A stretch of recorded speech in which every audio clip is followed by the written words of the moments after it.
ఒక ఆహ్, అన్నా చెల్లెళ్ళ కథలో కోర్టు జోక్యం చేసుకుంది సుప్రీంకోర్టు. రూ. 1,00,00,000 ఆస్తి వివాద పరిష్కారానికి మధ్యవర్తిగా మన ఆంధ్రప్రదేశ్‌కి సంబంధించినటువంటి సుప్రీంకోర్టు మాజీ న్యాయమూర్తి జస్టిస్ లావు నాగేశ్వరరావు గారికి అప్పజెప్పింది మధ్యవర్తిగా సుప్రీంకోర్టు. ఏంటయ్యా ఈ గొడవ అంటే, భారత్ ఫోర్డ్ కంపెనీ చైర్మన్ బాబా కళ్యాణి, ఆయన సోదరి సుగంధ హిరేమఠ్ మధ్యన 1,00,00,000 ఆస్తివాదం వచ్చింది.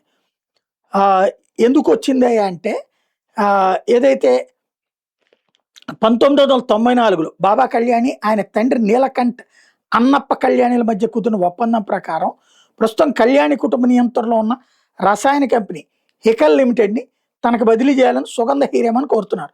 ప్రస్తుతం ఆ కంపెనీలో హీరేమన్ కుటుంబానికి 34.84%, Kalyani investment company BF investment లిమిటెడ్లు కలిపి 34.01% వాటాలు.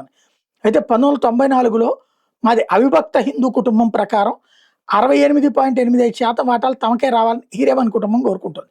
1994లో జరిగిన కుటుంబ సమావేశం తర్వాత నీలకంఠ రాసిన లిఖితపూర్వక నోటు ఆధారంగా వాటా కోరడాన్ని బాబా కళ్యాణి వ్యతిరేకిస్తున్నారు. వివాద పరిష్కారానికి మధ్యవర్తి నియమించారు.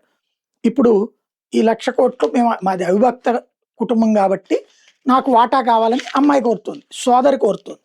అవిభక్త కుటుంబం అనేది ఏమీ లేదు, ఇదంతా నేను సంపాదించుకున్నటువంటి ఆస్తి కాబట్టి ఆమెకి ఇవ్వాల్సింది లేదు, మా నాన్న ఏదో చేత్తో రాసి ఇచ్చాడని ఎట్టా కుదురుతుంది అని అంటున్నాడు ఆయన. ఇది జస్టిస్ లావు నాగేశ్వరరావు గారు తీర్పు ఇస్తారు. అది మధ్యవర్తిత్వంగా సెటిల్మెంట్ చేస్తారు. ఇది దీని ఆధారంగా రేపు పొద్దున్న షర్మిల అడగచ్చు.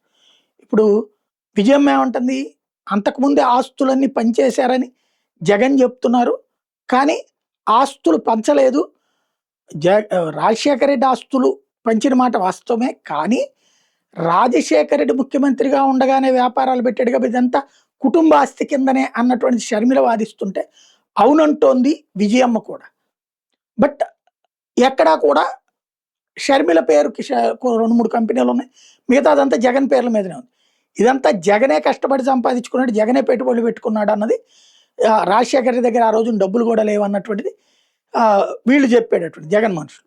ఓవరాల్గా ఇందులో గనక ఆ చెల్లెలకి 50% వెళ్ళిందంటే రేపు పొద్దున షర్మిల కూడా దీని ఆధారంగానే సుప్రీం తలుపు తట్టినా ఆశ్చర్యపోనక్కర్లేదు, వివాదం అక్కడ దాకా వెళ్ళినా ఆశ్చర్యపోనక్కర్లేదు.